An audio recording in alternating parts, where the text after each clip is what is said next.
Assalamu alaikum 3 class. How are you? I hope you will all be fine. Today is our 4th online lecture of New Active English. Let's start our lesson without wasting our time. Now open your books and go to the page number 3. This one is our Arabian exercise, means we have learnt about it in our previous class. Our topic point, ask and answer. First of all, I am going to clear the concept of using there is and there are. In English grammar, we use there is and there are to talk about the things we can see and the things that exist. English grammar में हम there is और there are का इस्तेमाल उन चीज़ों के बारे में बताने के लिए, बात करने के लिए इस्तेमाल करते हैं जिनको हम देख सकते हैं या वो चीज़ें जो एग्जिस्ट करती हैं. ठीक है. We use there is for singular and uncountable nouns. There is का इस्तेमाल हम सिंगुलर नाउन्स के साथ करते हैं या फिर हम अनकाउंटेबल नाउन के साथ करते हैं, जैसे rice, coffee, milk, water etcetera. There are use for plural and countable nouns. Plural countable nouns. There are का इस्तेमाल हम प्लूरल काउंटेबल नाउन्स के साथ करते हैं. For example, there are 5 people in the office. हमें यहाँ पर तादाद पता है तो क्योंकि वहाँ पर ऑफिस में 5 लोग हैं, so we are using there are 5 people in the office. People in the office. Next example देखते हैं. There is a TV in the living room. एक टेलीविजन है. Singular countable noun. इसके साथ हमने there is का इस्तेमाल किया. अब आगे देखते हैं. There is some milk in the fridge. There is some milk. Milk uncountable noun है, इसके साथ हमने there is का इस्तेमाल किया uncountable noun के साथ. और एक जो बेसिक कॉन्सेप्ट है यहाँ पर वो है any और some का. क्वेश्चन में और नेगेटिव फॉर्म में हम any का इस्तेमाल करते हैं. क्वेश्चन में और नेगेटिव फॉर्म में, नेगेटिव सेंटेंस में हम एनी का इस्तेमाल करते हैं, और अगर क्वेश्चन में एनी हो तो उसका आंसर हम पॉजिटिव सेंटेंस में सम के साथ देते हैं. क्वेश्चन में अगर एनी इस्तेमाल होगा तो हम उसका सिंपल आंसर, पॉजिटिव आंसर जो है वो सम में देंगे, और नेगेटिव आंसर देते हुए हम एनी का इस्तेमाल करेंगे. Now look at the example number 1. Look at the picture number 1.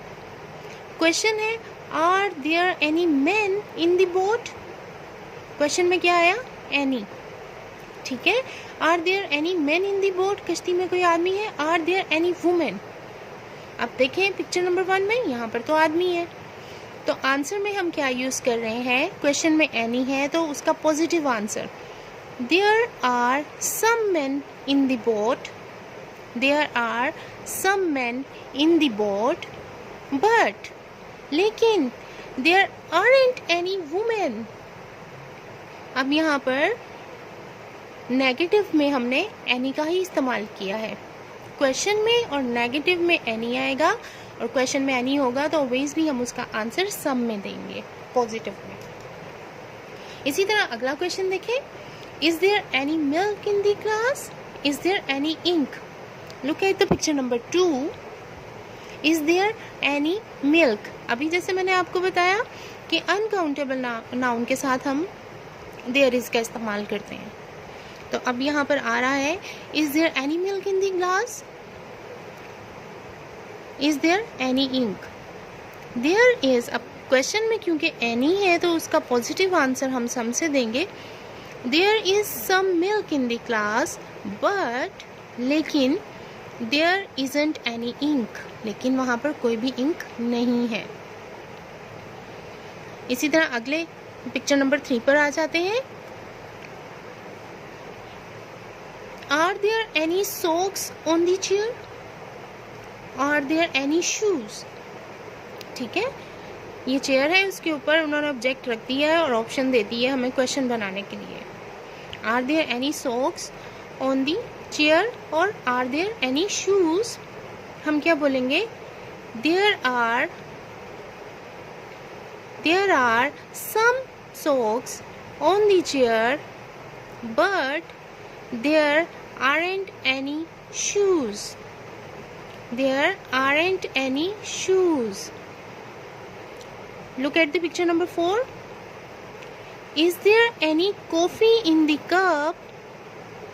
Is there any coffee in the cup? Is there any rice? Question में हम any का इस्तेमाल कर रहे हैं, तो पॉजिटिव आंसर में मैं क्या इस्तेमाल करूंगी, some, और मैं बोलूंगी there is some coffee in the cup.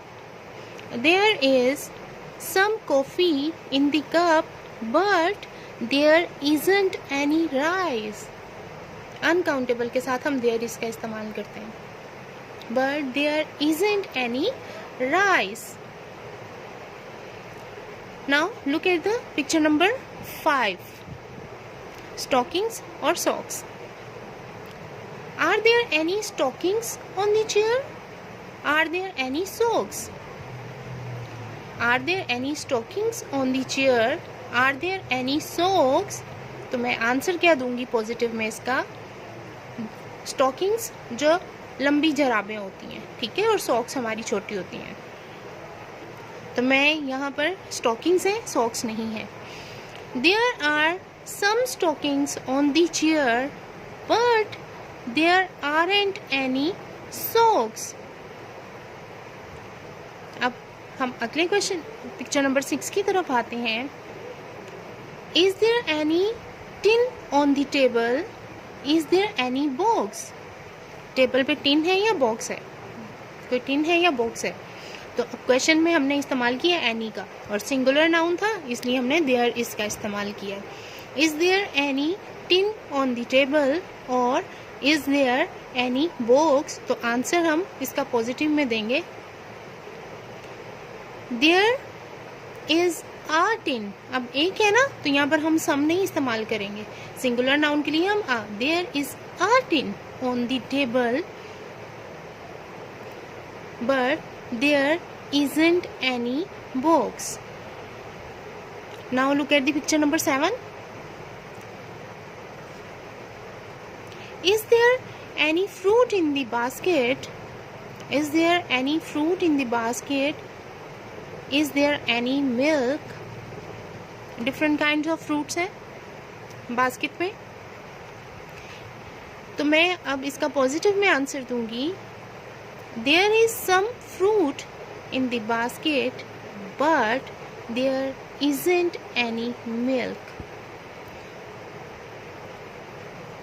जो बेसिक कॉन्सेप्ट है आज के टॉपिक में वो ये है कि क्वेश्चन में अगर एनी होगा तो आपने उसका पॉजिटिव आंसर सम में देना है, और नेगेटिव सेंटेंस बनाते हुए आपने एनी का इस्तेमाल करना है, और देयर इज सिंगुलर नाउन के साथ लगता है या फिर अनकाउंटेबल नाउन्स के साथ लगता है, और देयर आर काउंटेबल के साथ हम यूज़ कर लेते हैं। अब इसी तरह पिक्चर नंबर 8, 9, 10 ये सेकंड 11, 12, 13, 14 इसकी आपने घर में प्रैक्टिस करनी है। अब हम अगली एक्सरसाइज पर आ जाते हैं, पॉइंट आस्क एंड आंसर। यहाँ पर कॉन्सेप्ट है कि हम जब स्कूल जाते हैं, बस से जाते हैं, कार से जाते हैं, टोंगा, ट्रेन, जैसे भी जाते हैं, तो हम उनके लिए क्या सेंटेंसेस इस्तेमाल कर सकते हैं। हम आपको पिक्चर दिखाएंगे, you have to make a question और we will ask you a question and you have to answer it. Use the correct preposition with it. How is he going to school? Look at the picture number 1. How is he going to school? वो school कैसे जा रहा है? अब कैसे जा रहा है? बस से जा रहा है ना, तो बस के साथ हम लगाएंगे by bus. He is going to school by bus. How is he going to work? वो काम पर कैसे जा रहा है? He is going to work by car. He is going to work by car. Next question. How are they? दो लोग हैं ना? How are they going to school? They are going to school by Tonga. Next देखते हैं हम लोग, how is he going to work? How is he going to work? He is going to work by train. बस से, car से, टोंगा से, train से या स्कूटर से आप जाएंगे तो हम उसके साथ बाय लगाएंगे, ठीक है। हाँ, अब नेक्स्ट पिक्चर नंबर 5 की तरफ देखिए। How are they going to school? पैदल जा रहे हैं, वो पैदल स्कूल जा रहे हैं, तो पैदल जाने के लिए हम ऑन फुट का वर्ड यूज करते हैं। They are going to school on foot. Now look at the picture number 6। How is he going to work? He is going to work by scooter. पैदल जाने के लिए ऑन फुट है, बाकी सारे ऑब्जेक्ट के साथ बाय का वर्ड है। Now come on the last point. Answer yes I can or no I can't. Can basically, my dear students, listen to me carefully. Can basically आपकी ability को show करता है। जो काम हम कर सकते हैं yes I can, और जो काम हम नहीं कर सकते no I can't. ये कैन बेसिकली एबिलिटी को शो करता है। अब टीचर आपसे क्वेश्चन पूछती हैं, जैसे मैं आपसे पूछती हूँ कैन यू रीड? क्या आप पढ़ सकते हो? ऑब्वियसली आप पढ़ सकते हो, तो आप क्या आंसर दोगे? Yes I can. Can you right? क्या आप लिख सकते हो? Yes I can. Can you fly? क्या आप उड़ सकते हो? नहीं भाई, हम तो नहीं उड़ सकते, आप भी नहीं उड़ सकते, मैं भी नहीं उड़ सकती। तो ये एबिलिटी हमारे अंदर मौजूद नहीं है उड़ने की, तो हम क्या आंसर देंगे? No I can't. Can you read? Yes I can. Can you write? Yes I can. Can you fly? No I can't. Now look at the next part. Can you touch the ceiling? क्या आप छत को छू सकते हो? अब ये आप पे डिपेंड करता है आप कितने नोटी बच्चे हो। अगर मैं इसका आंसर दूंगी तो मैं तो ये कहूँगी नो आई कैंट, ठीक है। अब इसका वैसे कर तो हम सीलिंग को टच नहीं सकते, लेकिन आप बच्चे कुछ भी कर सकते हैं, तो आप इसका आंसर कुछ भी देख सकते हैं। Yes I can, no I can't. Can you write with a ruler? क्या आप रूलर के साथ लिख सकते हो? No obviously no. No I can't. Can you write with a pencil? Yes I can. Can basically ability को show करता है। Do verbal practice at home and hope so आज के टॉपिक जो है वो क्लियर हो गया होगा। Take care of yourself. Allah हाफिज़।